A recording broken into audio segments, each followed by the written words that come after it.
Welcome to the Happy Mama Village podcast with Bryann and Annie, Episode 1, Divorce and Parenting, Part 1. Welcome to the Happy Mamas Village podcast. This is our very first podcast.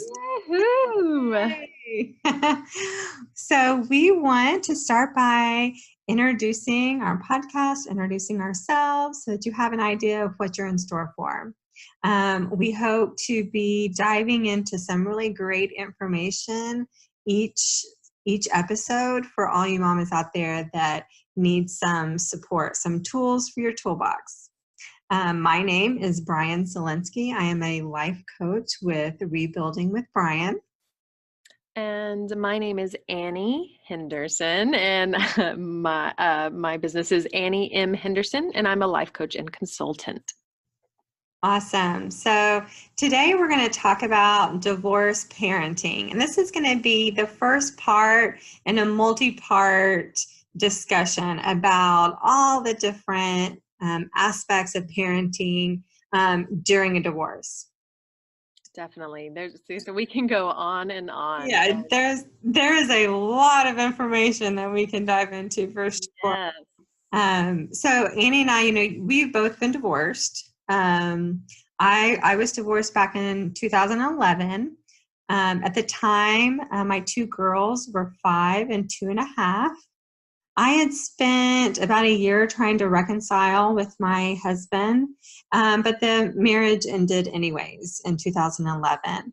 At the time, my daughters and I were living about 45 minutes away from family and church, really away from our support system, our village. Mm-hmm. And I was an emotional wreck. I was completely worn out physically and emotionally from trying to make my marriage work for so many years. What about you? Kind of tell me more about your situation. Yeah, so I kind of had the flip side of your situation. I got married pretty young. I was 19, about to turn 20. Wow. Back in 2000. We were married for 7 years, and my daughter was turning 1 when we got a divorce, and it was definitely my choice. From when you're 19 to your late 20s, that's a big difference in even Grow up a lot. brain development as well, and decision making. And I knew it was going to be the right choice for myself, my daughter, and even my ex. So I actually had a lot of support. My parents are both close by. My brothers are far away, but my ex's parents and brothers are also in the area, and I'm still close to his parents. They're still the most amazing people, and they're actually helping me out with a pickup today. So very, very different contrast. Awesome. So, we've both been through the trials of a divorce. We've come through it. I know that how overwhelming it can be during that time, during trying to parent and go through the divorce at the same time. It's really overwhelming because you're really just trying to hold on for dear life. Life is really happening to you more than anything else, during that transition time. But for the sake of ourselves, for the sake of our kids, we really do need to establish a consistent routine. And so we're just going to dive right into, that's going to lead us into our first tip, really the first part of this discussion about divorce and parenting, is going to be its consistency. It's designing rules, establishing rules, and then being consistent with them. According to author and psychologist Lisa DeMore, kids need structure more than they need warmth from their parents, which is surprising. Ideally, you want to give them both, but the structure is more important because kids raised without discipline or rules can be stunted and ill-equipped for adulthood. permissiveness and consistency from parents can be unsettling and provoke anxiety. And right now, I feel like anxiety is just running rampant with our kids these days. Would you agree? That is very accurate. When I'm not doing consulting and life coaching, I help out in the school, in an elementary school, as a long-term counseling sub. And that is usually what parents and students are reaching out to, is anxiety, whether it's from home or from their classes, or just self-imposed negative information they're, feeding back to themselves. So that structure is huge. And a lot of times with divorce comes that guilty feeling that we all have, and we want to be overly permissive and, stretch the rules a little bit, whether it has to do with bedtime rules or chores or just a whole host of issues that can kind of get into a snowball effect and create all sorts of bad habits. Yeah, one example that comes to mind when we start talking about this permissiveness and kind of letting things slide is, at the very beginning of my divorce, like I said, I was totally overwhelmed, in a really bad place, emotionally, physically. And my youngest daughter was 2. And she started, it started out, she'd get up at night, and the rule was kids don't sleep in our bed. That we really wanted them to have good sleep, and that we felt like them being in their own bed was going to be the healthiest for them. It was going to be the best for us. Well, I kind of let that slide. I was so tired, I didn't feel like getting up and putting her back in bed, and so I just let her sleep in my bed. And progressively, it got worse and worse, to the point where she was getting up multiple times a night. She wasn't sleeping. I wasn't sleeping. It went on for years. It created these really poor sleeping habits for her, because I didn't put my foot down in the beginning. It was easier just to let it slide. I felt sorry for her. I felt sorry for me. Mm-hmm. My way of dealing with it was just to kind of ignore it. And it really snowballed into something that was actually more painful for her and I both. You're right. You're right. It creates a habit, and not a good one. And it in the moment, it feels wonderful and snuggly and warm, and you don't have to fight being sleepy. But I actually just made a video on neuroplasticity and creating new pathways in your brain. And once you do that, typically with learning new things, if it's not reinforced within 48 hours, 80% of new learning will be lost. So the fact that it was reinforced every night is just like learning to walk or ride a bike. Those grooves are getting ingrained, and it becomes a habit. Yeah, so it's like I was teaching her to Yes. multiple times. I know. It was awful. I was tired for years. I bet. And so many people can relate. That is way more normal than you realize. For sure. And really Annie, this is your kind of field of expertise. My life coaching focuses on walking with women who are going through a divorce or a separation, or are struggling to get over one. That's where my passion is, to support and walk with these women. But your expertise is really in the parenting and establishing some really good guidelines for families in general. So why don't you talk a little bit more about consistency and why that's important? All right, I would love to. So before I even had my daughter in 2006, I was working in the school system starting in 2003. So over 15 years of working with kids and parents and families, and really, getting to know what issues pop up with families and with elementary aged kiddos. So I know when I got divorced, I do feel I was maybe a little extra prepared, because I did have all of that background, as well as my counseling background. And when my daughter would come back from her dad's, it was like detox. Every Yeah. time it would just getting, shifting rules, shifting routines.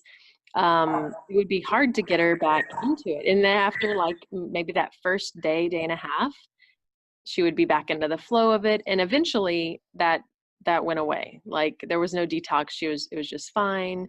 She would just be a little extra talkative, just to kind of catch up. But it was definitely like a rough detox after going to dad's with, just being permissive on some few things and not having that structure in place. Yeah, detox. That's a great way of describing it. Right? Yes. Exactly. So let's talk about consistency. There's so many areas, and we'll just briefly touch on these because in the future we can always circle back to these.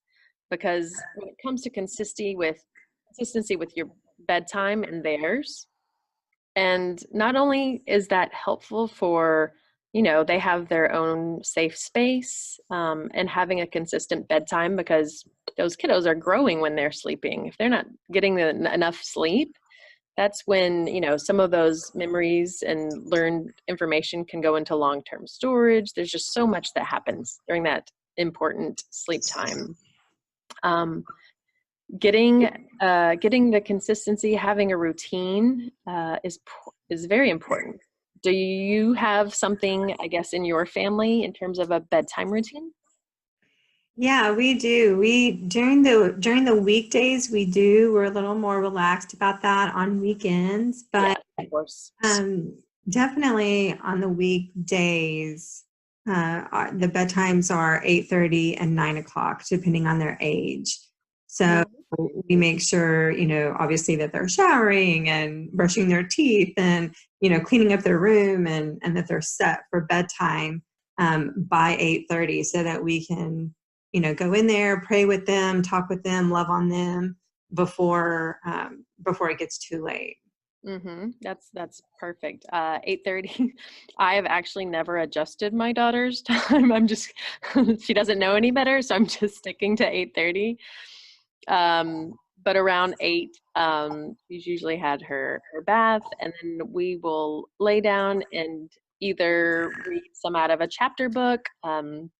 I've read some great research on just continuing to read to your kiddos, and I know that gets trickier the more kiddos you have. So I know I have it easy in that front, but just it helps with vocabulary and depending on the book, maybe empathy and situations will come up during those discussions. And we've also, and she's been loving this. We have like a meditation app, because I wanted her to kind of be introduced to that, and we can kind of, something we can do together. Yeah. So tell us more about that. So, if you go onto your app and your smartphone, there's tons of different ones, and there's some more kid-friendly ones, but, just introducing it and making it a habit. And so personally, our schedule with my daughter is a week on, week off.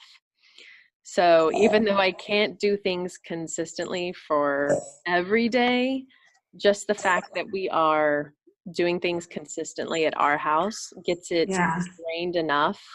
And Yeah. I can tell, because when, at times you're not going to agree on everything with your ex, and I can tell it's Oh, really that's a whole nother podcast. it is. That's a whole nother series. That may be just a whole nother, yeah. Yes, but I mean, simply modeling, you'll start to see what they're picking up from you, and how their values are, and how things are aligning. But like you said, that's a whole nother beast. But with bedtime, a routine, a set kind of range. I know it can adjust depending on activities and all of that stuff, and the weekend, but having that consistency. We'll get into technology in the future, but just a little sneak peek, they should not have their phone or technology in their room. Gas. Oh, the horror. What? Yes, especially at bedtime, because there's just that can be a doozy. And I've counseled adolescents before, So I know the behind the scenes, I know where it can go and how it can kind of turn out not so good. And of course, all parents assume that our babies are angels and they wouldn't do certain things. But that we will dive deep into technology in a future Oh, episode. I can't wait. I can't wait for that one. I'm really, really super interested in that.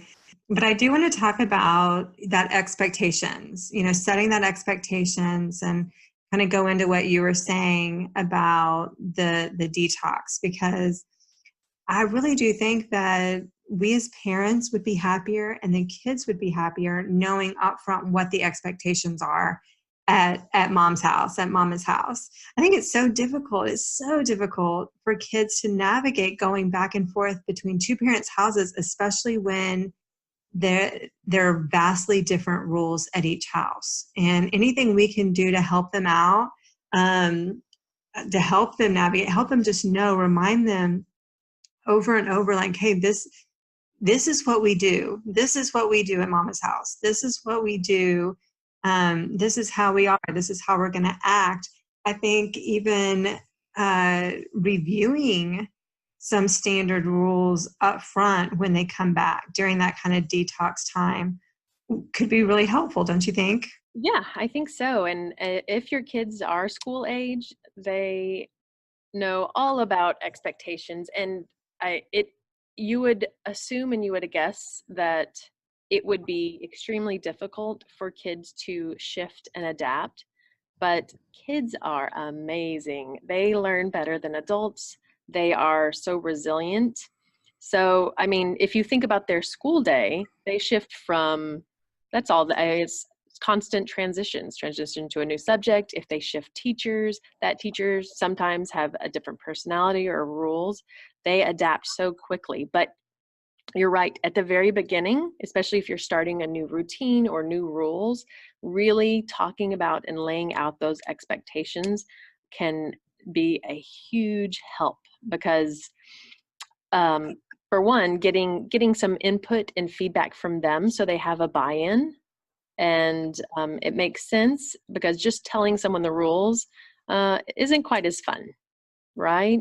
Right. It's not quite as fun. And have you ever heard the phrase extinction burst? No, that sounds way over my pay grade. So extinction burst, if you're trying to change a behavior, sometimes it will get worse before it gets better.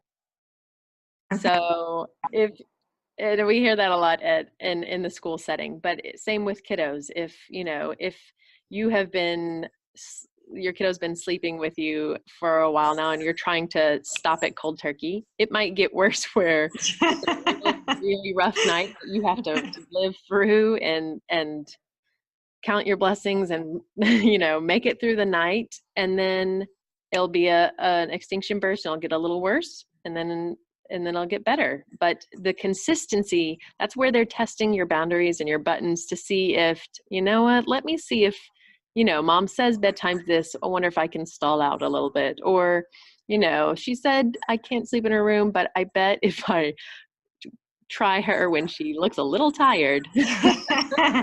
Those little devils. Yeah, they know what they're doing. They're so smart. They're so smart. And really, the divorce process is one of those times in our lives that setting boundaries is the most difficult, because you're tired and you're worn out emotionally, drained. But it's also, I think, one of the most essential times to set boundaries, not just with your kids, but with your ex, with friends, other people. And because it's empowering, you really need those boundaries during that time, going through a divorce. You need those boundaries for your own survival. You are so right. Structure for everyone, Yeah. especially yourself, because like I said, kids are resilient. They will bounce back and probably recover before we do.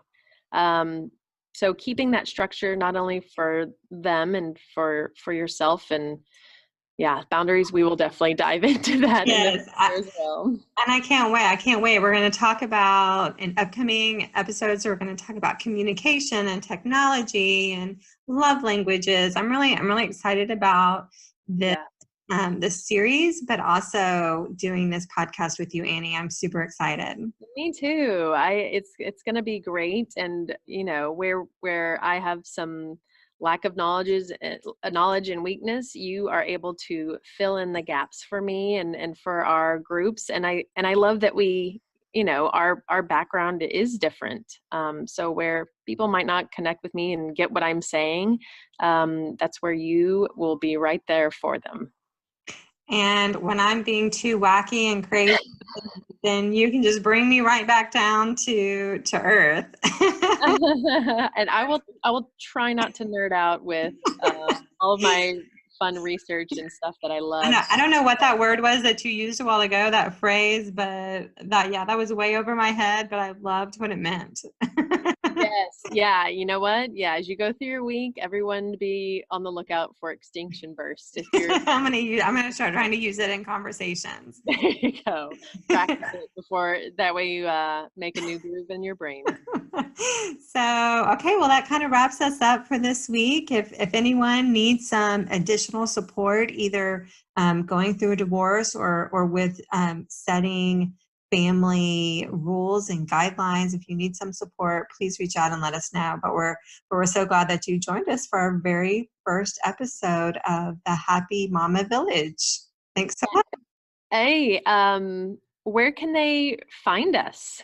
Oh, that's a great question. See, thank you for bringing Of course. That's exactly what I'm talking about. So you can join us on Facebook at the Happy Mama Village on Facebook. We would love to see you there. Be sure to like the page. So we'll have more and more content coming. Yes, and in the show notes, we will put a link and both of our email addresses in case you need to reach out to any of us. Perfect. That wraps us up for today. Thanks everyone for joining us. We'll catch you next time.